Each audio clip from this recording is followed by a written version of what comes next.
he left nikiwa mdogo sana. I couldn't remember how he was like. Alikuwa anapenda nini, alikuwa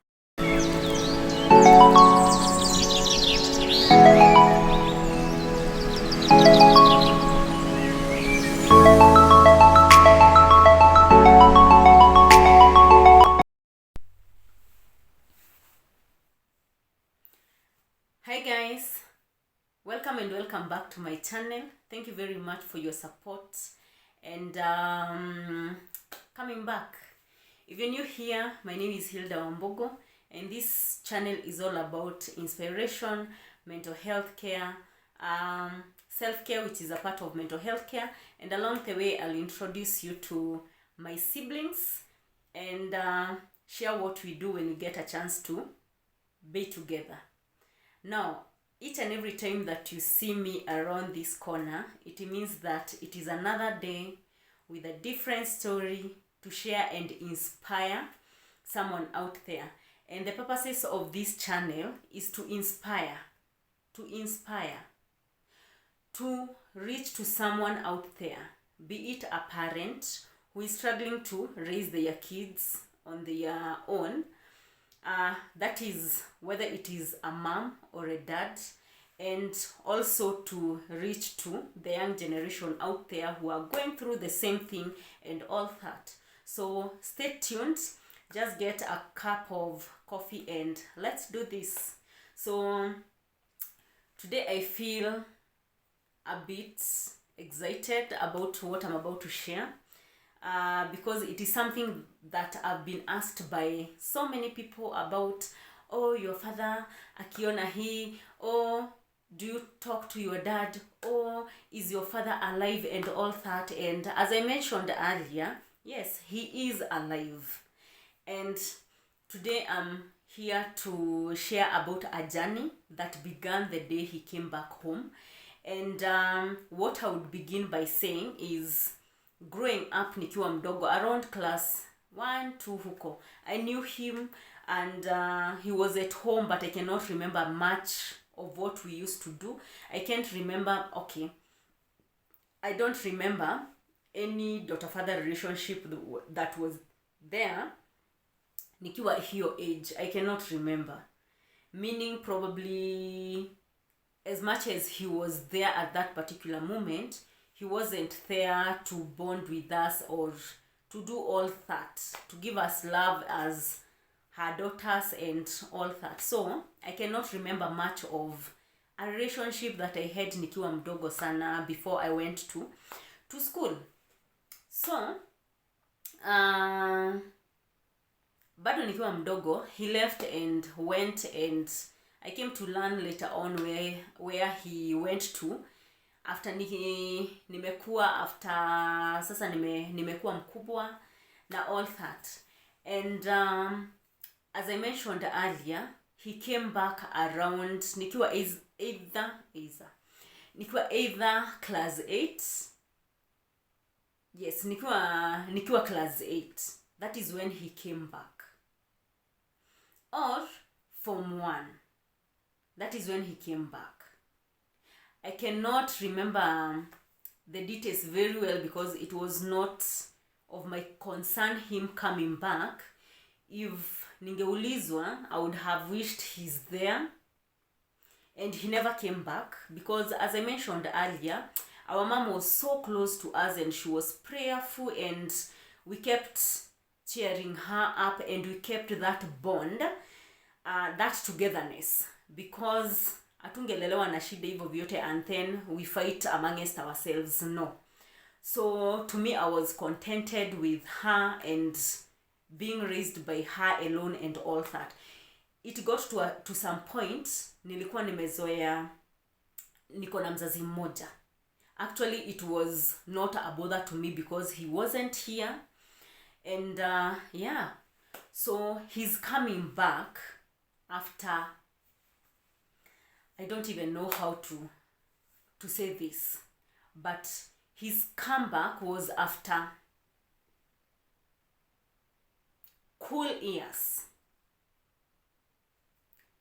10 cool years. 10 10 good years. So you can imagine, he left nikiwa mdogo sana. I couldn't remember how he was like. Alikuwa anapenda nini, alikuwa anachukia nini. Him coming back, me, I couldn't tell. Anapenda hii, anatakanga tukae hivi. I could not tell because we didn't have that relationship. We didn't have that bond and all that. So him coming back, it really blew our minds. Wacha niseme pangu, my mind. When I received news that my father is back, I wished that something can happen to reverse that message back. I wish so many things could have happened for him not to come home. Yani, I was terrified. I was afraid before even I met him and all that. Yani, the message alone changed everything, and at that point I wished I was never born from this home, because I was like, simjui, hatuna any relationship, tutaanza wapi? So today I'm here to share about him coming back and what changed and all that. Now, when he came back, me already nilikuwa mkubwa. I would understand right from wrong. I would understand what I've grown up learning and all that. Growing up, kuna venye tulikuwa tumefunzwa na tumelelewa. This was to be done like this. This other thing was never to be done in this home. This word was never to be spoken or mentioned at that home and all that. So in short, what I am saying, already penye miaka ilikuwa ninge tofautisha right from wrong and what I was supposed to do, and there are some things that we carried out in a certain way, na kuna zingine hatukuwa tunafanya ama hatukuwa tunafanya in a certain way. So he've come back. Remember, he's a parent. He wants to be heard. He wants to be listened to. He wants to delegate a duty to you as a kid, which was really hard for me. Because he've just come back. Kuna venye tumezoea kufanya mambo. Kuna venye nimezoea kuosha vyombo, alafu zinakamuliwa, alafu zinapangwa in a certain place. But yeye amerudi, but he wants things to be done the way he wants. Because of course he's the head of the family. He's the father. And one thing that I mentioned, we cannot change the fact that he's my dad. But things were hard. And I won't lie to you, most of the times, 90% of my time in that home, time yenye tulikaa na yeye, tungewachwa nyumbani and not say a word to each other unless he wants something from me, or probably I need something from him that was really hard. But tungekaa hivyo without communicating, because I was like, nitaanza nianze wapi, nitasema niseme nini, hivyo yani it was even weird to be at that home. It got to a point whereby sometimes nikiwa shule, high school, I wished mi sitaki kufunga shule. Yes, I want to close school and go home to see my mom, but at the same time nikikumbuka I'll meet my father at home that I do not know, napata hadi goosebumps before hata tufike nyumbani. But again, I had no choice. I had to go back home. I had to be at home. In short, I had to be at home. So the few weeks that we had to close the school and be in that homestead, it was never easy. It wasn't easy. Me, sometimes I just sat down and I wish he sorry. Most of the times I just prayed something would happen to him, na aende na asiwa irudi. Imagine the things I had seen at home paka na wish that to a parent. Most of the times I wished that probably we were born and we are purely and 100% from a single mother. We never knew our father and all that. Yani it had gotten to that point whereby I felt like me na feel okay, staki kulelewa na baba. I'm very comfortable being raised by my mom alone, but things were not easy. Things were not easy. Again, a number and a lot of things happened back at home, whereby some of them hata sijui. A number and a lot of things happened at home because the relationship was not stable. So that means when maybe things were very bad at home, we used to even to leave that home and get a new home, kama ni kurent, for some time before things got better back at home. So a number of things and things that I still feel my mom didn't deserve happened back at home after he came back.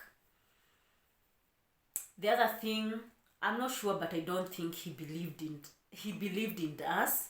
I'm not sure whether he believed in us, because most of the times you would hear maybe him say something that suggested maybe we will not make it in life, we will not go far in life as much as things are, as much as we've been taken to school and all that. Imagine I can remember all that mpaka saa hizi. It was not easy. And it really changed me a lot. Yani I grew up in a certain bitterness. Those who knew me in high school, yani nilikuanga tu na range ingine, nilikuwa tu nauliza mtu tu anipoke hivi. Yani I lived with this anger that was unexplainable. I hated the other gender. I really hated the other gender, because I felt each and every other man who is out there is like my father. I struggled with low self-esteem, whereby yani the things I saw at home, ata kumingle with my peers to discuss about our home and all that, was not easy.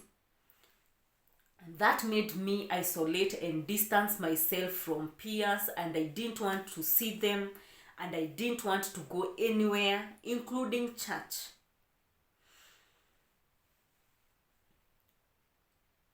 We used to go to church and worship and all that. That was perfect. But ikifika sijui ni church school, ni tuende tusikize and then we go. Ikifika ni brigade, whereby maybe they were to be left to be taught something beside what we were taught in church, mimi would never see me there. Sikuwahi join hizo vitu kama brigade, sikuwahi join youth at church. I never, because yani I grew up feeling small because of what was happening at home. Yani each and every time I felt like a laughing stock. Yani nilikuwa tu nakutana na mtu na naona like they know our story, they know our background, they know what we are going through. That really affected me and made me isolate from my peers, and I lost a number of what do I call them? I lost a number of opportunities, and maybe I didn't get an opportunity to experience some of these stages. To experience akikuwa kama brigade, kama the youth, kama the camps that the youth used to go. I remember not once a youth leader would come to our home kuniomba niende na ninakata. My mom would tell them it's fine, just talk to her, akikubali mutaenda. But I was like apana, me I don't want to go to those things because I felt uncomfortable around people. And this is something that I struggled. This is something that nilistruggle nayo, I think mpaka part of my college. And when I got to college, that is whereby I sought help. I got someone to talk to, someone to share to, because mimi, I would not engage myself in any relationship because I was like, hawa watu ndo utenda ndo utenda our mama. Yani I grew up with a lot of bitterness towards so many things. So it was not easy. It was not easy at all. And I keep saying and I keep repeating that today, me sitting in front of a camera and sharing this, I've grown. I used to approach someone and maybe ananiuliza nyumbani kuko aje, and then I used to break down and cry and I will not talk. I will not talk. Again, him coming back and the things that I saw at home after he've come back, yani made me very sensitive. Because up to date, yes, I've grown past what happened at home, but trust me, I'm very sensitive. That is one. Very sensitive. When it comes especially to things, to how I'm handled, to how I'm loved, by the I'm very sensitive. The other thing that happened, or the other thing that happened to me, I became very emotional. Mimi saa hizi naweza tu ona a mother out there in town venye wanakaanga na watoto chini.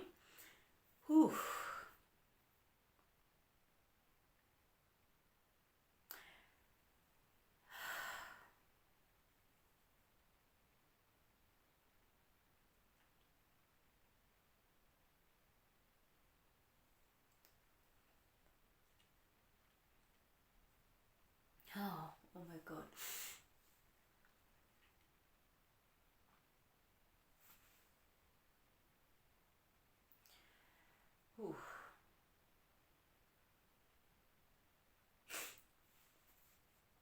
Yani, sorry about that. Yani, I became so emotional because of what I saw my mom go through. As much as I say that I've grown and I've worked so hard about this and I feel like I'm much better, it still triggers and uguza a spot in me that have not yet completely healed. And this is something that I'm still working towards. I'm still working towards being stronger and healing completely. And probably it'll take some time, but I'm patient with myself. I'm not rushing myself because I started working on myself a few years back when I joined my career, and it took me 20 years plus. Yani, I took 20 years plus to go through what I went through.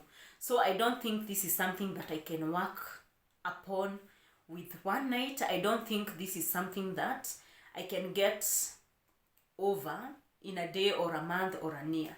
So every time maybe you will see me get emotional, but trust me, I've grown. So I was saying, one of the things that make me really sad and makes me emotional each and every time are those mothers who are usually on the streets with their kids. Now, you pass them and this kid is crying. This mother looks helpless.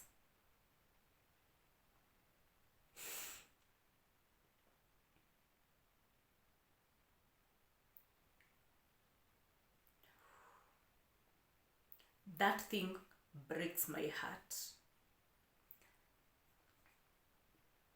That is one thing that I've not been able to deal with because of what I saw my mom go through.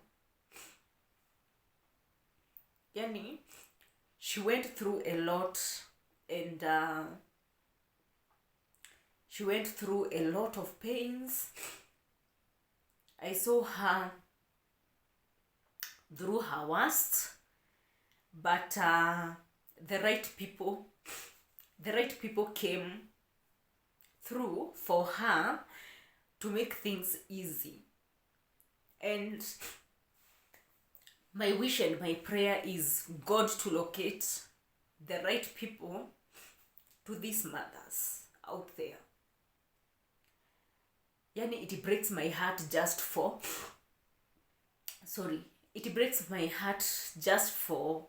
a mom probably in town unatembea tu, and then unapatana ama you get approached by a mother and she tells you nisaidie 20 bob ya kununulia mtoto maziwa. It breaks my heart.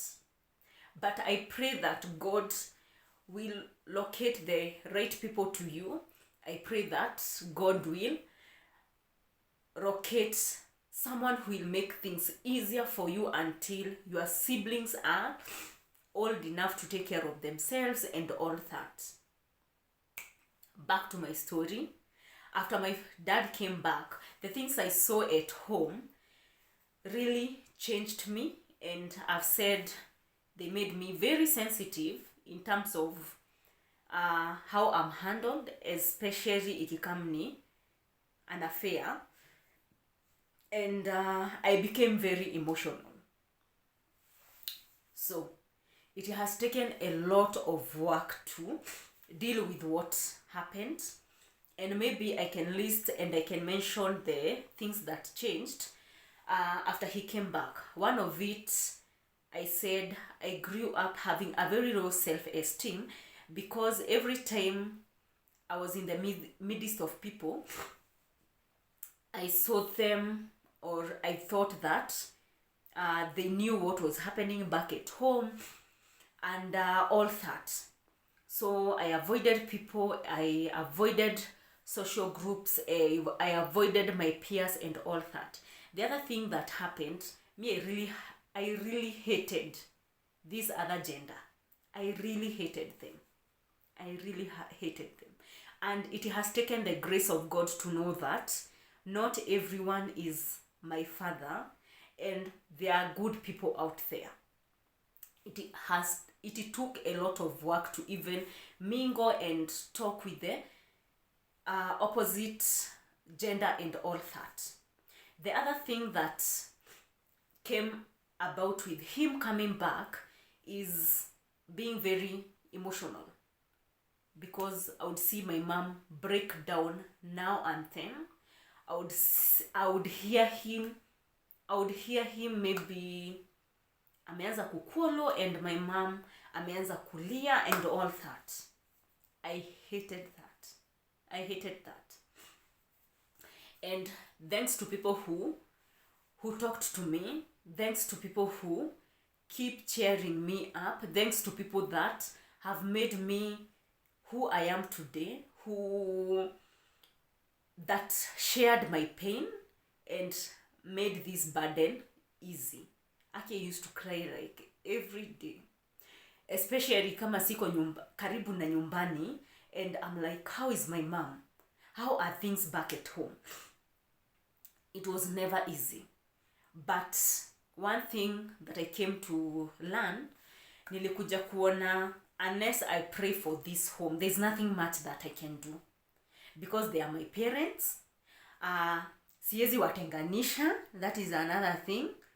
I'm a kid there, suffering emotionally, physically, but I was like, the only thing that I can do is pray for my mom, for her sanity, for her emotional well-being, and for that home, for that peace and all that.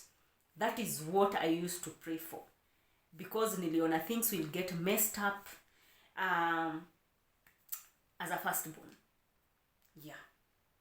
So the only thing that was left for me is to encourage my siblings, to encourage my mom, though sikuwa napata basis za approach because I was still a kid.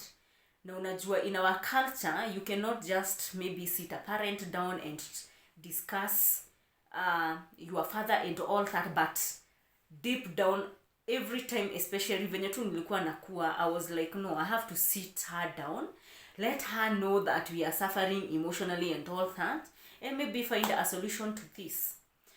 But the only thing that was left for me is pray for them. Pray for them. And again, to a soul who is suffering out there, to a soul that is depressed today, to a soul that is anxious about what is happening back at home, to a soul that is worried about their parents and whether tomorrow they'll see them and all that. Prayer works. Prayer works, because I used to pray for my mom na all of a sudden I feel peace imekuja. I've gotten an assurance from this prayer that my mom is okay, and I had that strength to carry forward, looking forward to meeting her. So don't lose hope. Don't, sometimes inafikanga mahali you're not even able to pray, by the way. Unakanga hivi due to the pains and the burden that you've carried in your heart, inafikanga mahali unashindwa mpaka kuomba. But just know that Mungu usikia hata those whispers ama the words that you utter while in pain, because you're in too much pain such that you cannot even pray. So just whisper some words to God to give you peace, to give your family peace, to ease the burden that is at home and all that. So at the right time, God will make everything beautiful. Because again, we cannot change the fact that you are born there. You cannot change the fact that these are your parents. That is one thing I'll keep saying, because we cannot change that. Now, when I learned that they are my parents and I cannot change that, again, that burden became lighter. Juu singetoka nyumbani niende, singefanya something bad to myself, because that would have broken my mom's heart.